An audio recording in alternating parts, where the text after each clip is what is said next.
Hello, I'm just going to start right into this. I'm actually getting ready to drive. I don't know where I'm going. I don't know how long I'll drive. I just don't feel like being home right now. I was going to talk about, and I guess I will talk a little bit about, I don't know what I'm totally going to focus on. Just that I went to do another open mic tonight, which was the second time this week, and it was the first time I'd gone to a place called the Comedy Palace in a couple of years. I went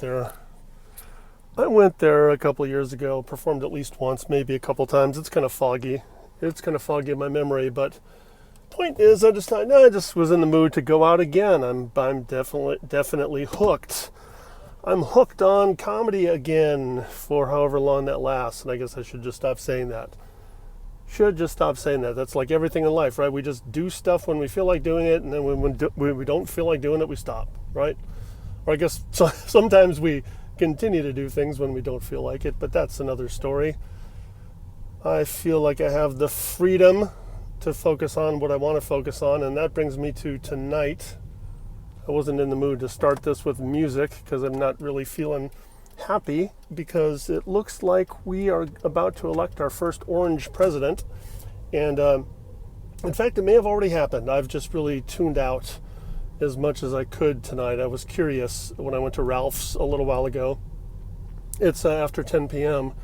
I went to Ralph's and I saw that the probabilities had flipped. The pollsters had been saying that the probability of Clinton winning were 70 something to 20 something just before the election, but now it looks like as Trump continues to gain electoral votes, looks like the probabilities have flipped to just exactly the opposite as they get closer and closer to the end.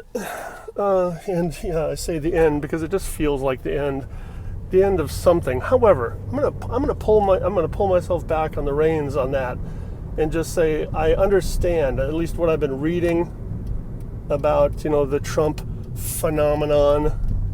I understand that people are not happy, that there's a good chunk of the country that's not happy with the way the country's going, even though all the economic indicators would say that things have improved over the last 8 years. I understand that there's enough people that still the country hasn't improved for them, and they are outraged and they don't care that they're voting for a guy who's really not on their side. Of course, that's just my take on it.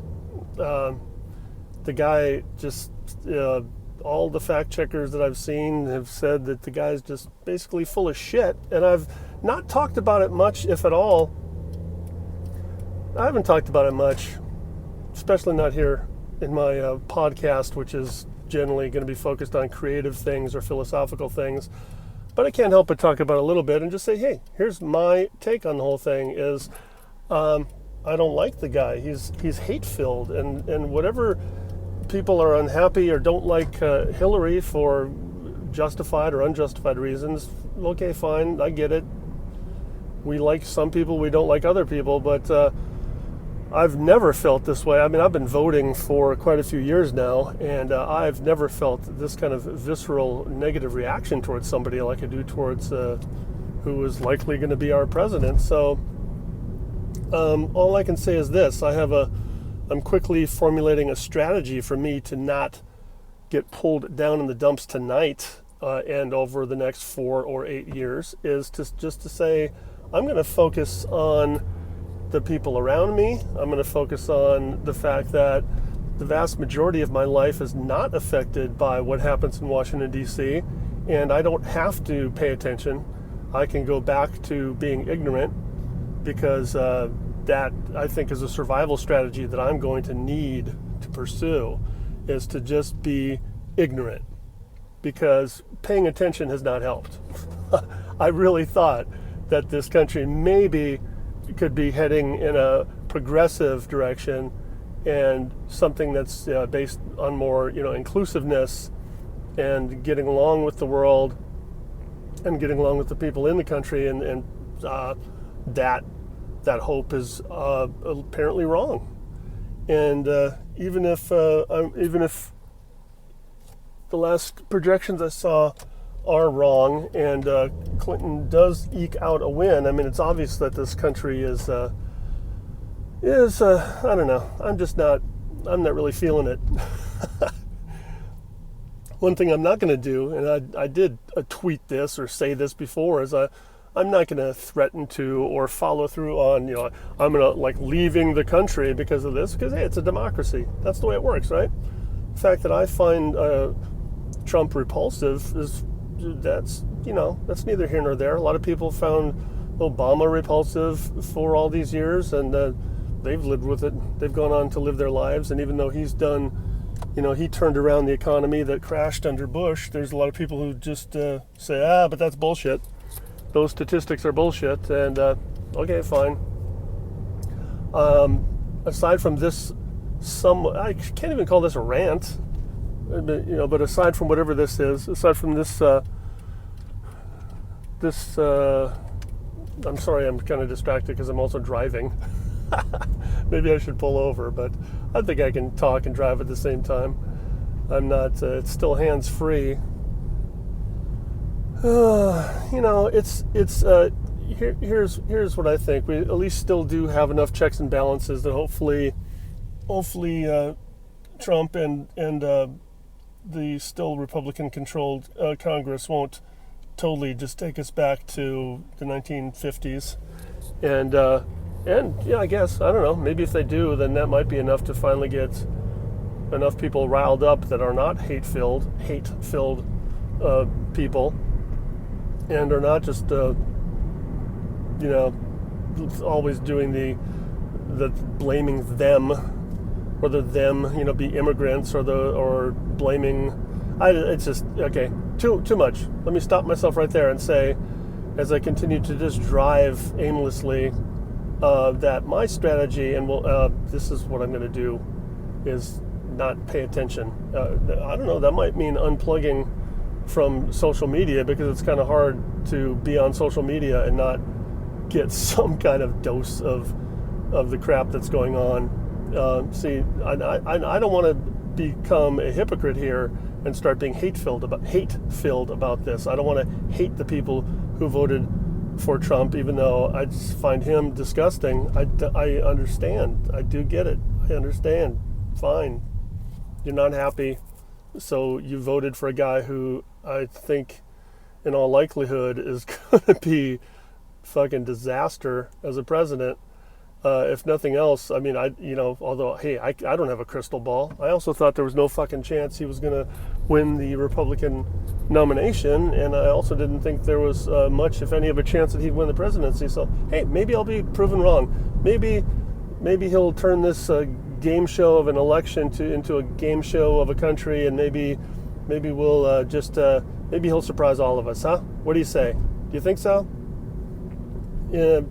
If so, you can tell me about it. You can maybe throw a rock through my window or something with a note on it, because I'm not going to be paying attention to the news. I've done that before, and then recently, I guess because I felt like, I need to be participating in this. I need to be a good American and be paying attention to what's going on. So I think I'll participate in the democracy, and I'll vote, and I'll be paying attention and gathering information, and it doesn't matter. It really doesn't matter. Information is all over the place, but facts don't matter, because, like I said, maybe I was wrong by saying all of the fact checkers have shown that Donald Trump is lying a good chunk of the time, the majority of the time. Maybe I was wrong by saying all, because I'm sure there are plenty of right-leaning fact checkers who would say otherwise, but I don't think I've been in an echo chamber or a bubble.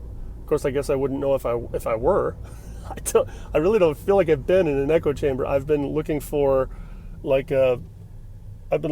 fact checkers who I think don't have a bias. I really thought, they're just, but I don't know, maybe I'm wrong. Maybe Donald Trump is telling the truth and I'm just totally out of touch with reality. That could very well be the case. So as far as that goes, as far as whatever reality means, I'm going to get back to my own internal masturbation, which is thinking about reality in a more existential sense, like just thinking about the people around me, about my family, about being nice to people, just continuing to be nice in spite of all the hate that's going on in the media and in politics, because that's not anything new. It just seems to be cranked up a little bit these days. But then one thing I've gotten annoyed about is when people say, oh, this country's never been more divided. It's like, well, really? Heard of the Civil War? Does that ring a bell? Yeah, maybe the country has been more divided at one point. Hey, remember the Depression? Remember the Great Depression? Well, I don't remember, but you probably read it. We've read about it, right? Great Depression, maybe, or even in my lifetime, Vietnam War, ring a bell? Yeah, there have been divided times in this country. In fact, because it's like just the nature of the two-party system is that we are divided by design. If, even though I know for a fact that, I even have to pull myself back and go, I guess I don't know what a fact is anymore. But I would venture to guess that in a country of 300 plus million people, there are not just two kinds of people. We are not just red and blue. We are not just Clinton haters and Trump haters. We are many things. We are, there's all kinds of shades in this whole spectrum of different kinds of people. But the two-party system gives us this illusion that we're just black and white, or red and blue. You pick it. Good and bad. We're just, oh my God. We're divided by design. And I don't know if there's a solution to that, or maybe that's just the way it is. Maybe it's just more the yin and yang of it. Maybe that's the way it has to be. Maybe the pendulum just keeps swinging back and forth, and we just kind of hold on to the pendulum and hold on for dear life and hope that it just doesn't swing so far to one way or the other that it comes flying off of the fucking clock, That's a terrible metaphor, but I'm just babbling, as you can tell. So let me start practicing what I'm preaching. That being that I'm going to turn it off. That being my brain and my brain's connection to the external world. Now, I don't mean that. I don't mean disconnecting from the external world in the sense that I'm going to become an isolationist, like some people want to become, want America to become, which I don't feel is really very realistic in this global economy. But that's another point. Oh my God, I'm still doing it. I don't want to totally become a loner isolationist, just in my own brain and locked and hunkered down in my apartment, just waiting for the world to end. I don't want to do that. When I say I'm going to unplug from the external world, I'm talking about the extreme external world, the world that is Washington D.C., the world that is just all those things that could and probably will have some effect on my life in one way or another. Indirectly and maybe eventually directly. I don't know. Who knows what's going to happen? But in the meantime, I'm not going to allow myself to be depressed. This is the proclamation I'm making to myself right now and to maybe a future me that's listening to this. I'm not going to allow myself to be depressed just because apparently my side lost, my team lost. I'm just going to hope for the best and just not wallow in that stuff. I haven't really made the point clear. What I'm saying, well, maybe I have, but when I say I'm detaching from the external world, I don't mean I'm going to just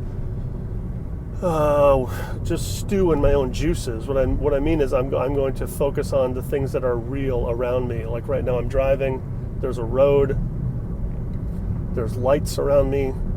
When I go home, I know that my son will be there. I can hang out with him. We can watch anything but politics. There's still plenty of entertainment to watch that's not politics. I will go on Saturday. I've been actually getting out of the house more often these days, and it feels good, just connecting with people. And here's kind of my proof that we really aren't just two different kinds of people in this country that are going at it tooth and nail. I mean, I've gone to plenty of places in my life, and let's just even focus on these recent, very divided political times, and we're not throwing down. It's not like half of the restaurant or comedy club or wherever it is I'm at, or the grocery store. We're not like just throwing down and half of the store beating the shit out of the other half of the store. I mean, that's what we'd be led to believe if we really took politics literally. That's what's going on in this country, right? We're so divided, and we're just kicking each other's ass every fucking day. It's maybe the world is a little different than. Do you think maybe the world's a little different than what we're seeing on the media? Especially when it comes to politics. Do you think maybe? So let me start. I said I was going to start practicing what I preach, but I didn't. So let me now start practicing what I was preaching, and that is, I went to the Comedy Palace tonight, and it was fun. It was the best set I've had since I started back, which isn't saying much because I've only went back to the Comedy Store 2-3 times. I should be able to keep track because it hasn't been many, but I only went to the Comedy Store a couple of times recently, and there were, I went up early, and there were in one case there were no audience members aside from comedians, and the last time there were 2 audience members aside from comedians. And the thing that I've said before on this podcast is that I did a mission accomplished. I did accomplish my mission, because the main thing is just to be in control and to have an experience and to enjoy it. And I'm doing like a Zen in the art of stand-up comedy. The main thing is to just be in control, be in the moment, and it doesn't really matter what the reaction is. I mean, yeah, getting reaction is fun. Like tonight, that was great. Getting reaction is awesome.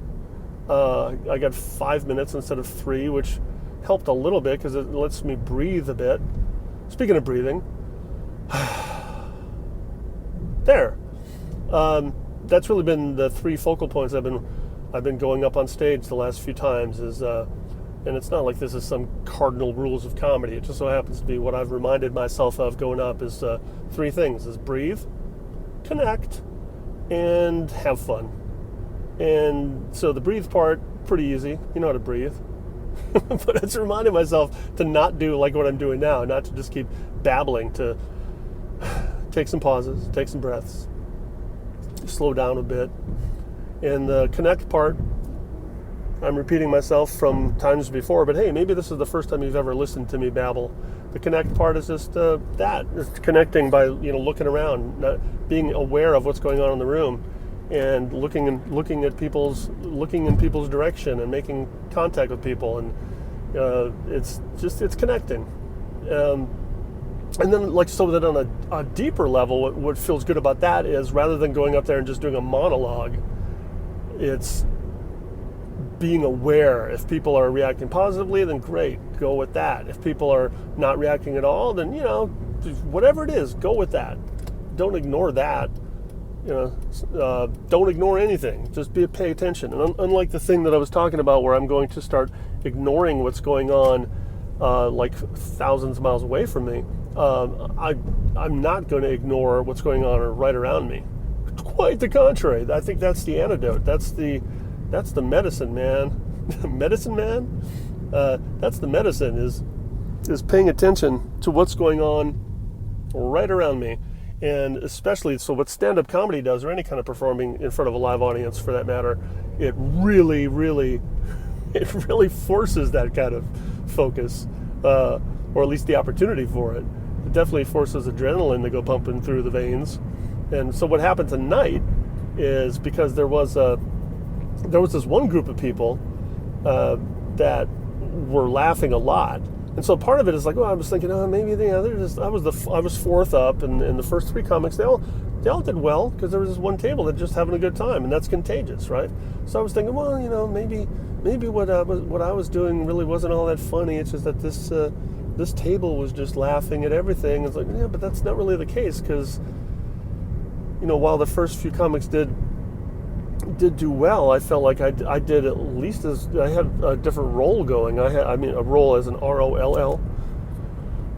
I had a nice rhythm and a nice roll, nice rocking and rolling, and not everybody after me had that kind of consistent reaction. So while I'm trying not to be competitive here, it's just for comparative purposes, because when I'm thinking about, well, how did I do? It's going to be in relation to other people. All I know is this: I did well. There's no doubt about that. I know that I did well. What I've done though is I have redefined bombing. I will not bomb anymore. And this is I'm playing with words, but even when people aren't reacting, I'm just going, hey, fine, we're just having a conversation. And I know that I can be funny and that I kind of, somewhere inside of me, I have funniness. I have a sense of humor. And if people aren't laughing, I'm not going to blame them. It's just that every room is different. And sometimes it's just a room full of comics and they're just sitting there waiting for their turn. And it's not that all comics are unsupportive, because in fact tonight it was a warm room. It wasn't just that table of friends of one of the comedians that was laughing. There were also the comedians were laughing as well. I just couldn't help but notice certain people who had gone up before me, or who I just figured were comics because of where they were sitting, and also that they were there earlier in the evening. They were laughing, so it was a warm room. I think I will go back. I enjoyed it. So how about that? And I don't know. Maybe I'll get in a rhythm here of going. Maybe I'll get in a rhythm here of going a couple times a week, because it feels fucking good, man. What feels good about it, also aside from the night, aside from like those 5 minutes on stage, it's having this focus. There's something to think about when I'm not thinking about other stuff. When I'm not working, or when I'm not masturbating, or when I'm not, just whenever it is that I've got some free cycles in my head, some downtime from other stuff. I'm now thinking about what to talk about. What I'm fighting the urge to do, and so far I've been successful, is I'm not doing the old, oh, what's funny about this? When I think about something, it used to be I would have that habit of going, oh, what's funny about this? What's funny about this? And just like be struggling to try to just squeeze some kernel of a joke out of every thought that I had. It's like I'm not doing that, because the part of the Zen and the art of comedy that I'm working on is just more, it's conversational. I do have an idea. I'm not going to just get up there and totally just not have any idea of what I'm talking about. But with that said, the stuff that I'm thinking about throughout the week, if something strikes me funny, I'll write it down, but I'm not going to come up with a topic and try to make it funny, because then that just becomes hack and desperate and any number of other things. Some people can do that, though. Again, just like with my breathe, connect, and have fun thing, these are not rules. It's just stuff I'm thinking about and focusing on now. And tonight it just happened to work. It happened to be a good night. The combination of me going with the flow and the audience enjoying it, it was fun. It was a nice old familiar feeling. And this is really the first time I've been on that kind of roll. I'm gonna pull over and park for a little bit here, just to. And there's a lot of people parked. This is 10:30 at night. I guess this is a little industrial area where there just happen to be people parked here. I guess there's.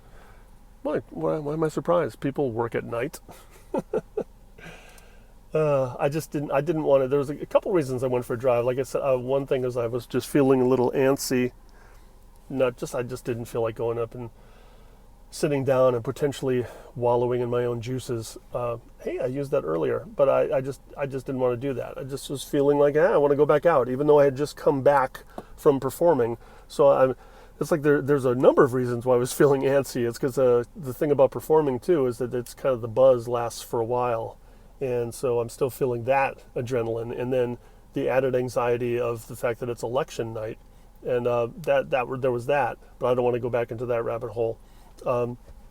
Is there anything else I can say about the performance tonight? No, I can say it was fun. It was, I know what the other thing is, that when I went up on Sunday, I had a bit. I had like a 3-minute little bit that I'd worked on, and even though I didn't do it verbatim on stage, it was pretty much beginning, middle, end, and it was a bit. This time I went up with just a smorgasbord of ideas that I may or may not talk about, and I had an idea where I wanted to start and where I wanted to finish, but I just was going to go with the flow. So that's what happened, and it worked. And it's not the first time I've done that. I've done that a bunch of times, and again, nothing right or wrong. It's just that every time I go up, I like to have a focus. Sometimes it's rigid set, and other times it's just have a starting point and an ending point, and other times it's like don't even have a starting point and an ending point. Just get up there and start talking. In fact, even though I did have an idea of where I wanted to start, I didn't start exactly where I thought I was going to start, because the guy before me was talking about being old, and he was, I would judge, much younger than me.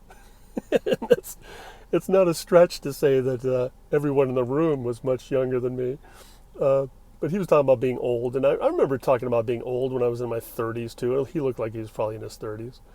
But so then I opened with something about being old, and that's not what I had planned on doing.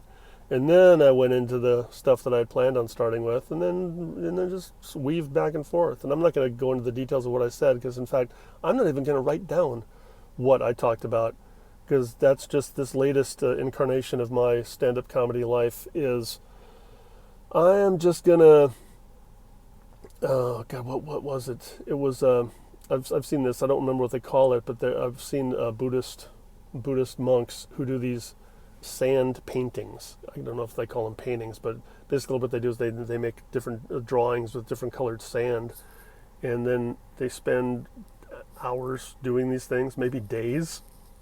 Very intricate, beautiful designs, and then at the end they just blow them away, or they wait for the wind to blow them away. And that's what I feel about this. It's not like I'm a full-fledged Buddhist, but I am a smorgasbordist, and I just kind of pick and choose what I like from various religions and philosophies, and that happens to be one that I'm thinking about now. I'm not taking this anywhere. I'm not looking to build, and this is new territory for me, because every time I've gotten into this before, and I've felt like I was building something, or I was going towards something, but right now I'm not wanting to build an act. Who knows? Maybe I will. Maybe just by the sheer nature of orgasmic. I meant to say organic. Just by organic nature of it. Maybe just getting up there and basically playing it by ear, somewhat structured, some chaos within the structure. Maybe I will end up building something, but that's not the goal. I'm not planning on building anything. I'm not planning on going anywhere or taking this anywhere. I'm really just taking it to now. And now I'm going to conclude. And I didn't do music at the beginning, so I'm not going to do music now. This has been me talking to myself. I've got nothing to say, but boy, I sure can say a lot, can't I?